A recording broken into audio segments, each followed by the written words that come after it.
ایک اہم بات, غصے میں کنٹرول کیسے ہو, یہ بہت اہم پوائنٹ کی بات ہے.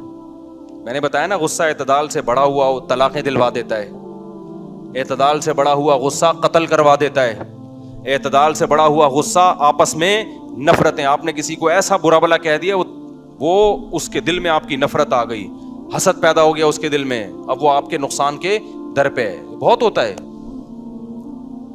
تو کنٹرول کیسے ہو غصے پہ؟ کنٹرول کرنا ہے کہ نہیں کرنا ہے؟ کنٹرول کیسے ہو؟ نبی صلی اللہ علیہ وسلم نے فرمایا 4 قسم کے لوگ ہیں غصے کے معاملے. یہ واقعہ جو میں بتا رہا تھا نا اپنے استاذ کا, پھر کسی اور بیان میں بتاؤں گا.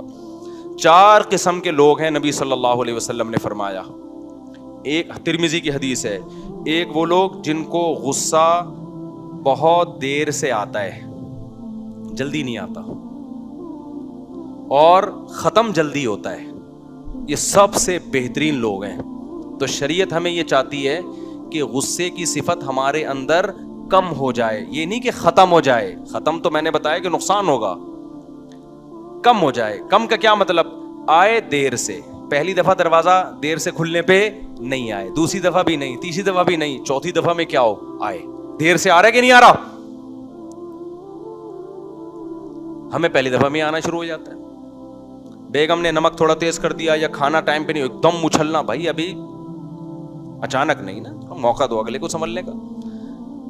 دیر سے آئے اور جب آ گیا سامنے والے نے سوری کر لیا, سامنے والے نے کہا کہ ٹھیک ہے آئندہ خیال ہوگا, تو اپنے اوپر کنٹرول اتنا ہو کہ فوراً بولو. یہ نہیں کہ اب منہ بنا کے بیٹھ گئے ہیں تو 3 دن تک صاحب کا موڈ ہی کیا ہے. ایسے بھی لوگ ہیں عجیب قسم کے, کوئی بات دل پہ لے جائیں تو پھر وہ ختم ہی. کہہ رہے ہیں صفائی جب تک نہیں ہوگی نا کلیئر نہیں ہوگا. گھروں میں کلیئر نہیں ہوتا معاملہ, نہ غلطیوں کو اگلوایا جاتا ہے کہ پہلے یہ جب تک معافی نہیں مانگے, او بھائی مٹی ڈالو, پنجابی میں کہتے ہیں مٹی پاؤ, سمجھتے ہو. بعض لوگ صفائی پسند ہوتے ہیں نا بہت زیادہ, نہیں جب تک یہ معاملہ کلیئر نہیں ہوگا غلطی کس کی تھی, اور پھر وہ سوری نہیں کرے گا, ہم آپس میں دوستی نہیں کریں گے. تو یہ زیادہ جو بہت زیادہ ہوتے ہیں نا, وہ پھر کامیاب لائف نہیں گزارتے. اچھے لوگ کیا کہتے ہیں, یار میں نے سنا دی تھی, اب سوری کرنے کی ضرورت نہیں ہے, بس بیگم اسی سے سمجھ گئی ہوگی کہ اس کو یہ بات کیا لگتی ہے ناپسند, اب آئندہ اب آگے چلو. اور 6-7 دفعہ سنانے کے بعد بھی نہیں سدھر رہی تو اس کا مطلب یہ نہیں سدھرے گی, اب سنانا چھوڑ دو. 100% سارے کام اب بولو کہ اب یہ دروازہ ہمیشہ دیر سے ہی کھلے گا, اب یہ ہوگا کہ میں کوئی سرنگ بنا لیتا ہوں, اس سے گھر میں آیا کروں گا, یا کوئی ملازم رکھ لیتا ہوں, دروازہ میرے آنے سے آدھا گھنٹہ پہلے سے بجانا شروع کر دیا کرے گا وہ, کیونکہ اب بار بار غصہ ہی کرتے رہو گے تو گھر ٹوٹیں گے نا. اس کے سائیڈ افیکٹ کیا ہیں؟ دروازہ ٹوٹنے سے زیادہ ہیں. ابے سمجھ میں آ رہی ہے کہ نہیں آ رہی ہے؟ ایک لمٹ میں جا کے پھر انسان کو اس کو چاہیے کمپرومائز کرے, اگر وہ کمپرومائز کے قابل ہو. ہر چیز تھوڑی دنیا میں ٹھیک کر سکتے ہو آپ. تو نبی نے فرمایا 4 قسم کے لوگ ہیں. ایک وہ لوگ جن کو غصہ بہت دیر سے آتا ہے اور ختم جلدی ہوتا ہے. سب سے بہترین یہ لوگ ہیں. سب سے بدترین وہ لوگ ہیں جن کو غصہ آتا جلدی ہے, جاتا بہت دیر سے ہے. آج کل میجورٹی اسی میں مبتلا ہے. ایک دم غصہ آئے گا, جانے میں بہت دل میں لگ کے بیٹھ جائیں گے. اور درمیان کے 2 طبقے ہیں. بعض نبی نے فرمایا کچھ لوگ ایسے ہیں غصہ آتا دیر سے ہے, جاتا بھی دیر سے ہے. تو دیر سے آنا ایک پازیٹو بات ہے, دیر سے جانا ایک نیگیٹو. آپ نے فرمایا تل کا بھی تل کا, تو یہ بھی بیلنس ہے. ایک برائی ہے ان کے اندر اور ایک کیا ہے؟ اچھائی ہے. اچھائی ہے کہ دیر سے آتا ہے, جلدی نہیں آتا غصہ. برائی کیا ہے؟ جاتا بھی دیر سے ہے. تو کم از کم یہ ان سے اچھے ہیں جن کو آتا بھی جلدی ہے, جاتا بھی دیر سے ہے, ان سے اچھے. اور فرمایا کچھ لوگ ایسے ہیں غصہ آتا دیر سے ہے, نہیں آتا جلدی ہے لیکن جاتا کیا ہے؟ آتا جلدی ہے اور جاتا بھی جلدی ہے. تو جلدی جانا ایک اچھی بات ہے لیکن جلدی آنا اچھی بات نہیں ہے. تو تل کا بھی تل کا, فرمایا ایک برائی ایک اچھائی کے بدلے میں ہو گئی. تو شریعت ہمیں پہلی پوزیشن پہ لانا چاہتی ہے. وہ پہلی پوزیشن کیا ہے؟ ہمیں غصہ جلدی نہ آیا کرے, اور آ گیا ہے تو جلدی چلا جایا کرے. یہ کامیاب لوگوں کی علامت ہوتی ہے. اب سوال پیدا ہوتا ہے کہ جی ہم ایسا کیا کریں کہ ہمیں غصہ جلدی نہ آیا کرے, اور آ بھی جائے تو کنٹرول کر کے اس کو ہم جلدی ختم کر دیں. تو میرے بھائی یہ ایک بڑا طویل موضوع ہے کہ یہ کیسے ہوگا. اس کے لیے اس کا آپ کی صحت سے بھی تعلق ہے, اور کچھ نظریات سے بھی تعلق ہے, کچھ آپ کی ہمت سے بھی تعلق ہے. صحت کا مطلب کیا ہے؟ اگر آپ کی نیند پوری نہیں ہو رہی تو آپ ہر آدمی کے سامنے ایسے بیٹھے ہوگے جیسے توے پہ بیٹھے ہوئے ہو. آپ جو آدمی کا دماغ سکون میں نہیں ہوتا, وہ ٹینشن جو ہے نا ایک متعدی بیماری ہے. جیسے کورونا ایک دوسرے سے لگتا ہے نا, ایسے ہی ٹینشن ایک دوسرے سے کیا ہوتی ہے؟ بولو نا, پارسل. جب آپ ٹینشن میں ہوگے تو سمجھ لو کہ آپ اکیلے نہیں ہو. دفتر میں بیٹھے ہو تو سارے امپلائیز آپ کی وجہ سے ٹینشن میں, گھر میں بیٹھے ہو تو بیوی بچے آپ کی وجہ سے, بولو نا, ٹینشن میں. آپ کے ماں باپ آپ کی وجہ سے, کیونکہ ہر وقت پارسل کرتے رہو گے آپ, ہر ایک سے بدتمیزی سے بات کرو گے. مسجد کمیٹی میں ہو تو سارے کمیٹی والے آپ سے بولو ٹینشن میں. دفتر باس کو غصہ آئے تو سارے ماتحت ٹینشن میں. تو یہ ایک ایسی چیز ہے جس کا سوسائٹی پہ بہت برا اثر پڑتا ہے. اس لیے سب سے پہلے جو کام کرنے کا ہے غصے کو کنٹرول کرنے کے لیے, وہ ہے اپنی نیند کو کنٹرول کرنا. اور یاد رکھو, دیر آر 2 types of نیند. نیند کی 2 قسمیں ہیں, ایک لمبی نیند اور ایک گہری نیند. آج لمبی نیند کو فوکس کیا جا رہا ہے, گہری کو فوکس نہیں کیا جا رہا. سوتا رہتا ہے سارا دن, ساری رات, مگر آدھا سو رہا ہوتا ہے, آدھا جاگ رہا ہوتا ہے. گہری نیند, حضرت حکیم اختر صاحب رحمہ اللہ تعالیٰ فرمایا کرتے تھے. مولانا اشرف علی تھانوی رحمۃ اللہ نے بہت دماغی کام کیا ہے نا. یہ ہمارے جتنے اکابر ہیں نیند کو بہت ویلیو دیتے.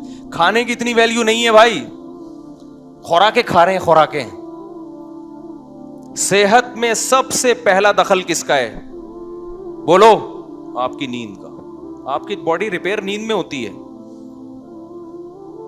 1 ہفتہ کھائے پیے بغیر انسان زندہ رہ سکتا ہے, 1 ہفتہ سوئے بغیر انسان زندہ نہیں رہ. جتنا بھی اچھا کھا لو, اگر گہری نیند نہیں تو برباد ہو رہا ہے وہ. سمجھ میں آ رہی ہے بات کی نہیں آ رہی ہے؟ حکیم الامہ رحمہ اللہ تعالیٰ مولانا تھانوی رحمۃ اللہ علیہ جو ہے نا, حکیم اختر صاحب کا بیان میں نے سنا, انہوں نے فرمایا کہ وہ فرمایا کرتے تھے میں غرق ہو کے سوتا ہوں. تھوڑا سوتے تھے لیکن ڈوب کے سوتے تھے, جسے کہتے ہیں نا گھوڑے بیچ کے سونا. اور یہ جو گھوڑے بیچ کے سونا ہے نا, یہ رات کے پہلے حصے میں ہو سکتا ہے. آج 2 بجے 3 بجے لوگ سونے کے لیے لیٹتے ہیں اور موبائل دیکھنا شروع, تو بس سمجھ لو نیند کا ہو گیا بیڑا غرق. ہر چیز کا اللہ نے ایک ٹائم رکھا ہے. دیکھو مرغی جو ہے نا, مرغی وہ دن میں انڈا دیتی ہے, رات میں کبھی انڈا نہیں دیتی ہے. بھائی سوال پیدا ہوتا ہے, انڈا جب آئے گا, جب بن گیا اور آ رہا ہے تو پھر رات اور دن کیوں دیکھ رہا ہے وہ؟ نا نا نا نا نا, یہ سورج کی جو گردش ہے, زمین کی جو گردش ہے, اس کا انسانی باڈی کے ساتھ تعلق ہے. اب دیکھو میں آپ کو ایک چھوٹی سی مثال دے کے بس بیان ختم کرتا ہوں. یہ ٹاپک کو ہم آگے بھی لے کے چلیں گے انشاءاللہ, کیونکہ غصے کی وجہ سے طلاقیں ہو رہی ہیں, قتل ہو رہے ہیں, نفرتیں پھیل رہی ہیں. آپ اپنے رہنما کے خلاف نہیں سن سکتے, اس کے رہنما وہ اپنے, وہ سارا ایک دم ڈپریشن کا ہی تو مسئلے ہیں نا سارے. تو اس میں بہت سارے کام کرنے اس کو کنٹرول کرنے کے لیے, اور میں اس لیے کہہ رہا ہوں تاکہ میں بھی کنٹرول میں آ جاؤں.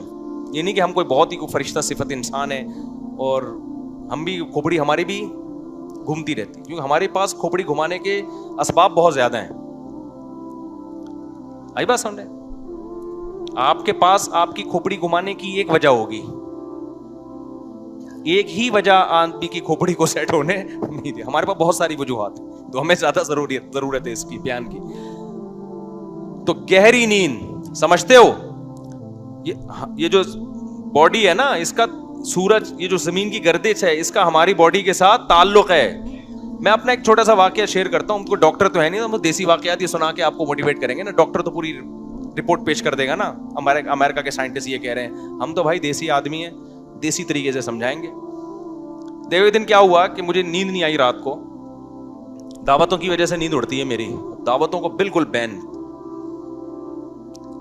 دعوتوں میں لے جا کے کھلا دیتے ہیں قورمے شورمے, پھر وہ مسئلے رات کو, پھر وہ رات کو تو ہلکا پیٹ ہو تو آدمی صحیح طرح سے سوتا ہے. رات بھر نیند نہیں آئی, جاگتا رہا.